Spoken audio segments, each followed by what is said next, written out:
Welcome back to the deep dive. So, if you're a parent helping a child navigate challenges like ADHD or maybe ODD, oppositional defiant disorder, you probably know the real struggle often isn't just the diagnosis itself. It's the school part, Well, right? absolutely. Yeah. It can feel less like working together and more like, I don't know, wrestling with this huge, maybe well-meaning, but really bureaucratic system. Exactly. It's exhausting. You feel like you're fighting constantly. Yeah. And the rules seem unclear, the language they use. Hmm. It's all geared towards professionals, not parents who are just trying to get basic support for their kids. Right. So, our mission today is simple. We want to cut straight through all that noise. We've gone through a whole stack of resources, really focusing on this one ADHD and ODD school advocacy guide. And we're pulling out the most practical, actionable stuff for you. Uh-huh. We're zoning in on talking with teachers effectively and understanding those, formal support plans. Think of this deep dive as your shortcut to actually getting things done at school. And I think it's really important to remember this guide we're looking at, it doesn't get lost in the why of the diagnosis. Okay. It's focused squarely on overcoming those really common high-stress behaviors and school problems that just make life so difficult. We're talking about real solutions you can use in the classroom. Okay, good. Let's unpack that then. Before you can even start advocating or making a plan, you need to know what you're actually dealing with, right? So what does the guide say are the top 3 things, the main challenges that parents and schools always seem to clash over with these diagnoses? Yeah, the guide does a great job here. It cuts through everything else and boils it down to 3 really specific measurable things you can see, behavioral outputs. Okay. If you're seeing these, you know exactly where you need to start focusing your energy. All right, give us the big 3. Okay. Right. First, incomplete work. This is like the bedrock academic issue. Missing homework, half-done tests. Maybe the work gets done, but never makes it into the folder. Us, the grade killer. Totally. Yeah. It tanks grades faster than anything. Second is defiance.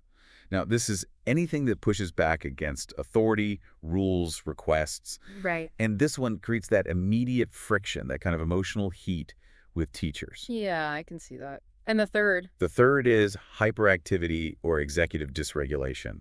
That's more the internal struggle. It looks like restlessness, sometimes being disruptive, or maybe just really struggling to organize thoughts, follow steps. That makes sense. I like framing it that way because it shifts the focus. It's not just my kid's annoying the teacher. Exactly. It's more like, okay, we need a specific plan to tackle the reason behind the incomplete work or the defiance. That's the absolute key. Okay. Any strategy that's going to work, whether it's just talking with the teacher or getting a formal plan, it has to target one or more of those specific things. Incomplete work, defiance, hyperactivity. Right. If you and the school aren't even agreeing on what the core behavior is you're trying to fix, well, any plan is just going to fizzle out. It won't have focus. Okay, that really sets the stage. So let's talk about working with the school, because if you're always feeling defensive, nothing gets done. And this is where I think it gets really interesting. The guide actually talks about how to build that partnership, mentioning specific ways to communicate.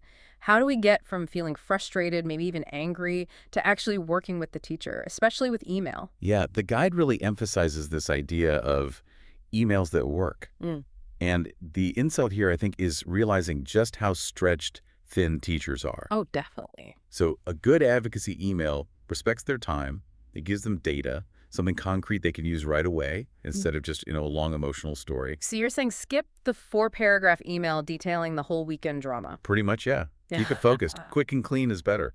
The guide actually suggests a kind of 3-part structure for these emails, especially if you're tackling those issues like homework or defiance. Okay, walk us through that. What does that look like? All right. Part 1. Start with the data point. Just an objective fact, no judgment. Like, I noticed John got a 0 on the math worksheet from yesterday. Simple. Factual. Okay, just the facts. Second part.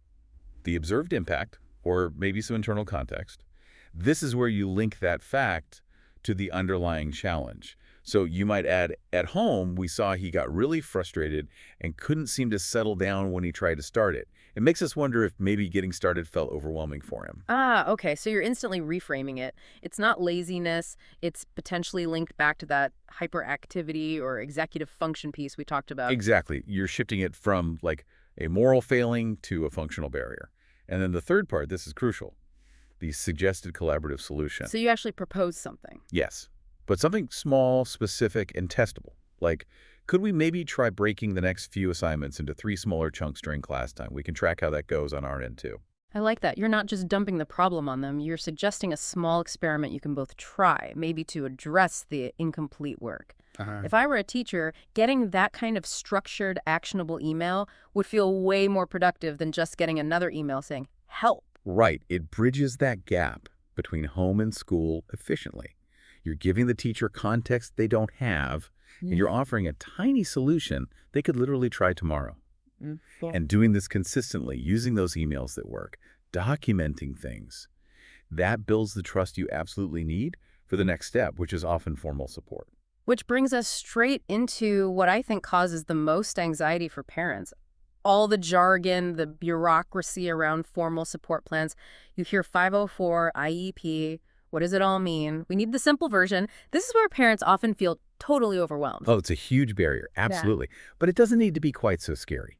If you think big picture, both these plans, 504s and IEPs, they come from federal law.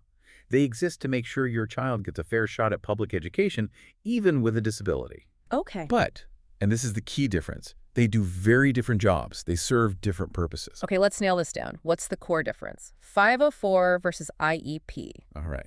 A 504 plan, that comes from Section 504 of the Rehabilitation Act. Think of this one purely as being about access and accommodations. What's access? It's designed to level the playing field, so a student with a disability can access the same curriculum as everyone else. The disability needs to substantially limit a major life activity like learning, concentrating, thinking.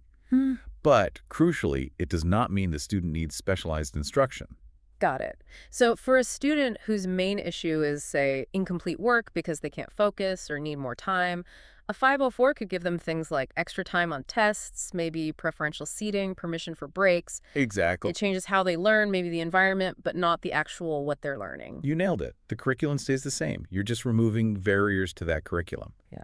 Now, in an IEP, an individualized education program, that's a much heavier duty document. It comes from a different law, the Individuals with Disabilities Education Act, or IDEA. An IEP is for students whose disability significantly impacts their educational performance to the point where they need specialized instruction and related services. Specialized instruction? That sounds like a bigger deal, like maybe changing the actual teaching? It is. Specialized instruction means adapting the content, the teaching methods, or how instruction is delivered. So if your child's defiance, for example, is so severe that they need intensive behavioral therapy built into their day, or maybe social skills training from a specialist, or time in a resource room with different materials. Things that fundamentally change how they're being taught and maybe even what they're being taught in some ways. Correct. If the need is that profound, requiring services beyond just accommodations, then an IEP is the tool you need. Wow. Okay. That really clarifies why knowing the difference is so important, especially when you think back to those core issues. Like, if a child has really significant defiance that's maybe impacting safety or just their ability to be in the classroom at all, a 504 accommodation like sitting near the teacher probably isn't going to cut it. Not likely, no. It won't address the root cause or provide the intensive support needed. You'd need the services an IEP can mandate, like a behavior intervention plan, maybe counseling. You need the right tool for the specific job. Trying to get a 504 when what's really needed is the intensive behavioral support in an IEP, that's just wasting time, isn't it? Precious time, yeah. And energy, which leads us perfectly into something that's often missed in all this paperwork and strategy, the emotional side of things. Ah, yes. This brings us to what might be the most powerful piece of advice in the guide, actually. It's about the mindset. The guide encourages parents to advocate without shame. Yes. This is so important. We talk so much about the mechanics, the emails, the forms, the laws, but we often ignore how parents feel going through this. Parents dealing with these challenges, they often absorb the school's frustration, or they feel like they failed somehow because their child is struggling. Advocating without shame means fundamentally reframing how you see your role in this. Why is that specific piece, advocating without shame, so critical when you're trying to get these formal plans like a 504 or an IEP actually implemented effectively? Because shame kills assertiveness. It really does. If you walk into that IEP meeting feeling apologetic or worried about being seen as that difficult parent, you're subconsciously signaling that your requests are maybe optional or just your preference, rather than based on your child's actual needs and legal rights. Advocating without shame means you approach it differently. You see yourself as essentially fulfilling a professional duty to your child, securing what the law says they're entitled to. Okay, so what does that look like? Practically speaking, how does a parent advocating without shame respond when the school says something like, well, we just don't have the staff for that accommodation? Great question. A parent coming from a place of shame might back down. They might apologize for asking, or they might accept a watered-down plan they know won't actually help with, say, the incomplete work issue. Right. But a parent advocating without shame, they stay professional, stay cordial, but they firmly bring the focus back to the child's documented needs and the legal requirement for FAP, a free appropriate public education. FAP. They might say something like, I understand resources are a challenge for everyone right now. However, the data we've gathered shows John's defiance incidents have gone up 40% this semester. Could you please explain how the accommodation you're proposing will specifically address the significant negative impact this behavior is having on his access to education as required by law? Wow. That completely shifts the dynamic, doesn't it? You're not asking for a favor anymore. You're asking for accountability, for alignment with the child's needs and the law. Exactly. It's about confident, informed advocacy. Yeah. Your ability to use those effective emails we talked about. Your ability to get a 504 IEP that actually addresses those core issues, incomplete work, defiance, hyperactivity. Yeah. It all hinges on your internal belief, your confidence that your child deserves this support, that they're entitled to it. When you advocate from that place, you set better boundaries, you document things more clearly, and ultimately you get better results for your child. This has been incredibly helpful, seriously. We've basically laid out a whole roadmap for the listener, from identifying the problem to shifting their mindset. Yeah, and the map starts simple. Clearly name the behaviors. Is it incomplete work? Defiance, hyperactivity, don't skirt around it. Name the specific thing you need to address. Then step 2. Use smart, professional communication, those 3-part emails that work. Build that partnership, document the needs clearly. And finally, know which formal support tool fits the need. Is it a 504 for accommodations and access? Or is it an IEP because specialized instruction or services are required? Match the plan to the problem's depth. Knowledge is definitely power here. But it sounds like applying that knowledge takes real courage, too. It really does. Which leads to maybe one final thought for you to chew on. If effective advocacy takes both things, that deep knowledge of the plans, the 504s, the IEPs, and that courage, that willingness to advocate without shame, which one do you think ultimately makes the bigger difference for the child's long-term success? Is it knowing the letter of the law perfectly, or is it the parent's unwavering belief and persistence in asserting their child's rights? Something to really consider as you step into that